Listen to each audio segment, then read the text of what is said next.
전투기에서 장갑차까지 동남아서 주목받는 국산 무기들.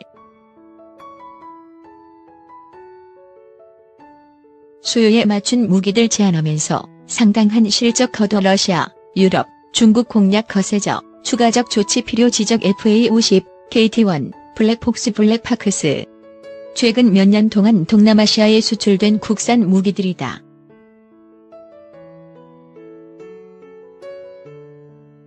동남아 국가들은 풍부한 천연 자원과 저렴한 노동력에 기반해 빠른 경제 성장을 이뤘다. 하지만 중국의 남중국해 영유권 주장과 국내 이슬람 급침주의 테러 조직 활동 등이 거듭되면서 지역 정세가 불안정해지자 앞다투어 군비 증강에 팔을 걷어붙이고 있다.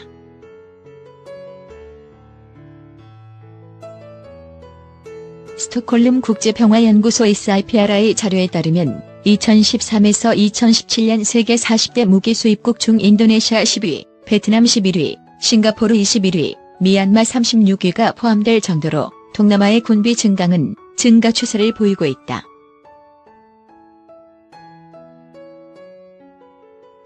동남아의 군비 지출이 늘어나면서 세계 각국의 방산업체들이 동남아에 몰려들면서 수주 경쟁도 치열하다.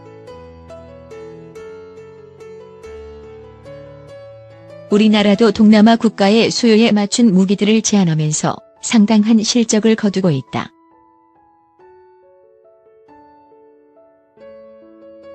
하지만 러시아와 유럽, 중국 등의 동남아 시장 공략이 갈수록 거세지는 상황을 감안하면 추가적인 조치가 필요하다는 지적도 나온다.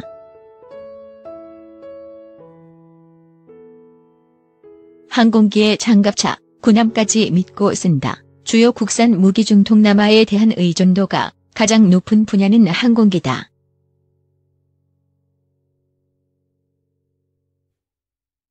항공기는 수백만 개의 부품과 전자장비가 장착되는 첨단 무기로 부가가치가 높다.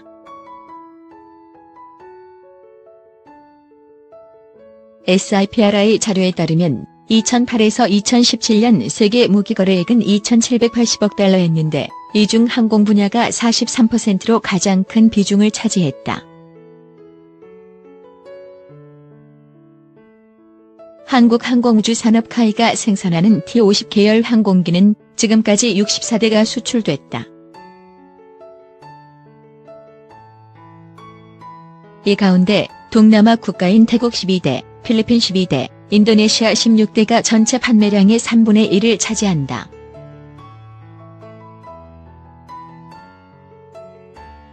T-50 계열 항공기에 대한 동남아 국가들의 높은 선호도를 알 수 있는 대목이다.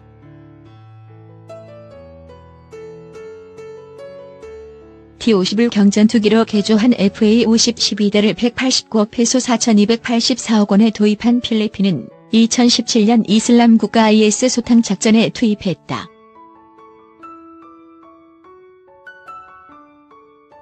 FA-50은 IS 은심처의 정밀 유도 폭탄을 투하, 지상군의 공격을 지원했다.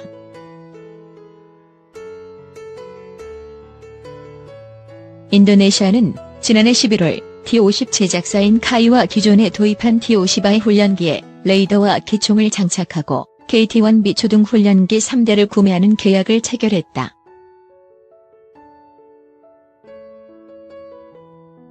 카이는 수리온 헬기 24대와 FA-50 16대를 인도네시아에 추가로 수출하는 방안도 추진 중이다.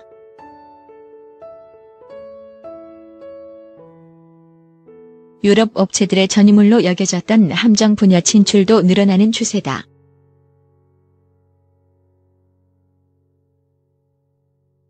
과거에는 고속정을 비롯한 소형 함정에 국한됐으나 현재는 호위함과 상륙함 수출도 이루어지고 있다.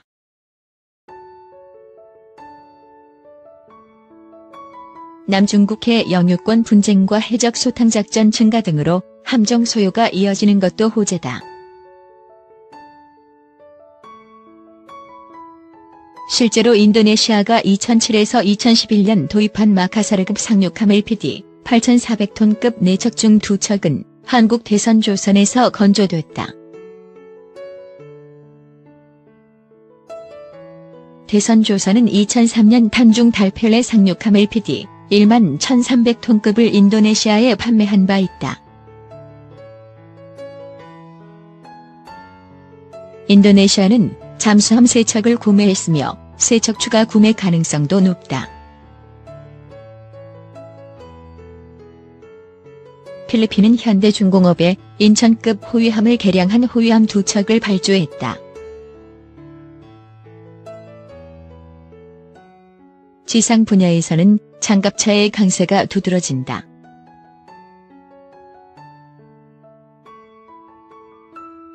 지난달 26일 2차 북미 정상회담을 앞두고 김정은 북한 국무위원장이 베트남 동당역에 도착, 하노이로 이동할 때 김 위원장 일행을 경호한 장갑차는 신정개발 특장차가 만든 S5 장갑차다. 베트남 경찰은 2014년 10월 러시아, 이스라엘 업체 등과 비교한 뒤 S5 장갑차 6대를 대당 47만 달러 5억 2,500만 원에 구입했다.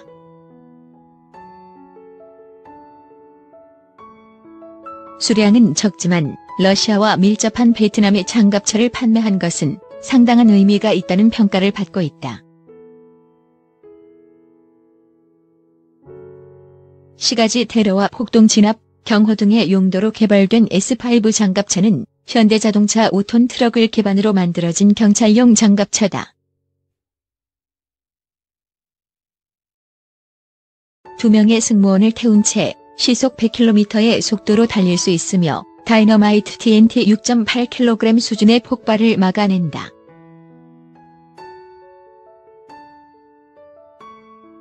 전파교란 장치 잠모와 12.7mm 기관총, 폐쇄회로 CCTV와 서치라이트, 확성기 등을 장착한다.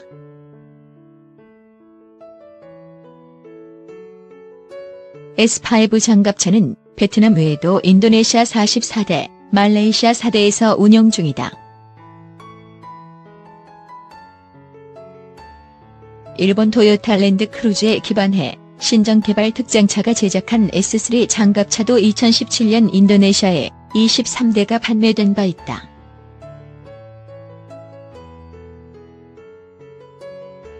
이외에도 한화디펜스구, 두산 DST가 블랙폭스 장갑차 22대를 2011년 판매했다. 성능 개량 없이는 수출 막힐 수도 국산 무기가 동남아에서 인기를 끌고 있지만 유럽과 중국, 인도 업체들이 동남아 무기 도입 사업에 뛰어들면서 경쟁에서 밀려날 조짐도 보이고 있다.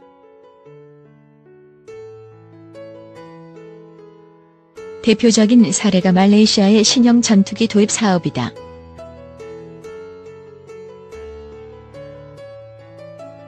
미국제 FA-18과 러시아제 미그-29, Su-30 전투기를 운용 중인 말레이시아는 미그-29의 노후화가 심해지자 2010년대 초부터 신형 전투기 18에서 36대 도입을 추진했다.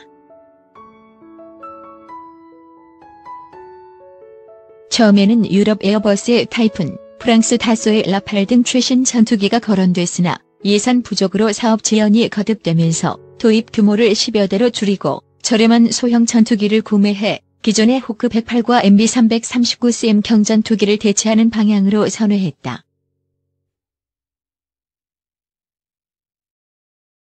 말레이시아는 예산 문제로 유사시 제한적인 전투를 하면서 훈련용으로도 쓸 수 있는 기종을 원하고 있다.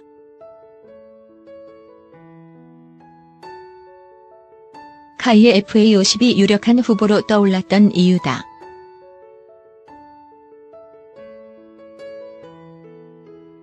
한국 공군이 60대를 운영하고 있고 이라크 등에 수출됐으며 필리핀에서 실전에 투입된 경험을 갖고 있다. T-50 계열 항공기를 운용하는 태국, 인도네시아 등 주변국과 합동작전을 펼치기에도 유리하다는 평가가 나오기도 했다.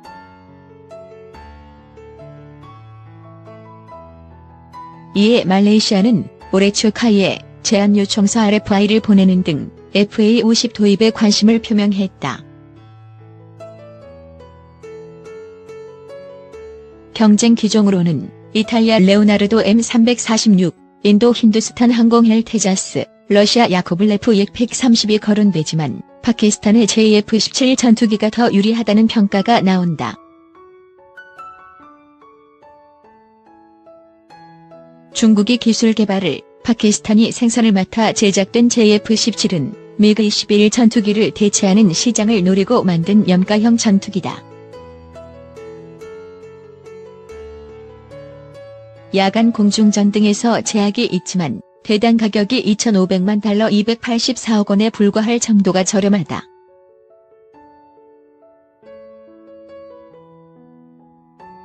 (110대를) 운용 중인 파키스탄은 성능 개량을 지속하면서 최대 250대까지 도입할 예정이다.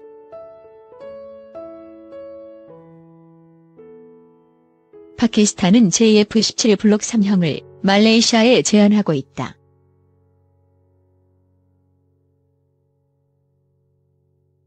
타기능 위상별 AES 레이더와 헬멧 조준경 등을 장착해 현대전에 걸맞는 수준의 성능을 갖추겠다는 것이다. FA-50과 JF-17을 비교하면 JF-17은 중국제 PL-12 중거리 공대공 미사일과 파키스탄제 라즈라드 순항 미사일, 레이저 유도 폭탄 등을 운용할 수 있다.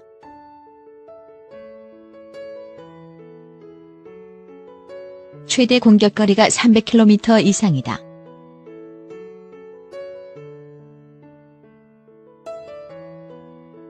FA-50은 사이드와인더 단거리 공대공 미사일, AGM-65D 단거리 공대지 미사일과 정밀 유도 폭탄을 탑재한다.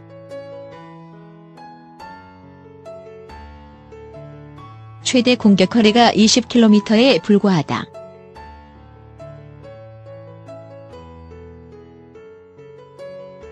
가격도 JF-17보다 높은 3천만 달러 340억 원 수준이다.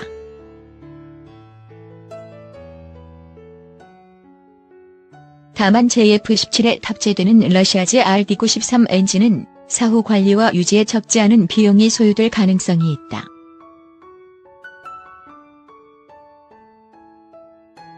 반면 FA-50의 미국제 F404 엔진은 성능이 입증됐고 말레이시아 공군 FA-18과 같은 엔진을 사용한다.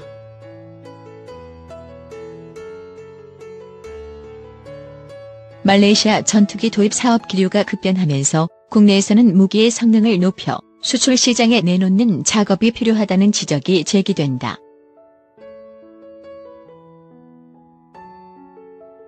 중국 업체의 저가 공세에도 신뢰성 문제 등을 이유로 중국 무기 구매에 적극적이지 않은 경우도 있다.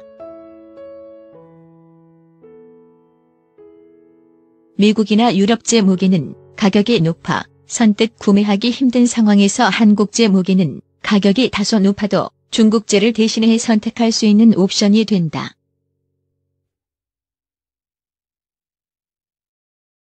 하지만 종합적인 성능이 뒤지면 탈락할 수밖에 없다.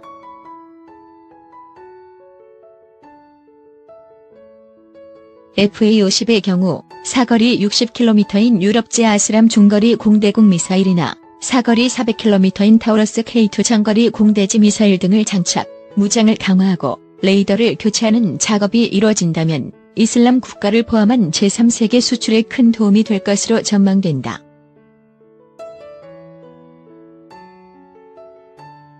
현실에 만족하지 않고 성능 개량을 지속하지 않으면 중국과 인도 등에 언제든 밀려날 가능성이 있다는 측면에서 방산업계의 혁신 작업과 정부의 정책적 지원이 필요하다는 지적이 제기되고 있어 향후 대응이 주목된다.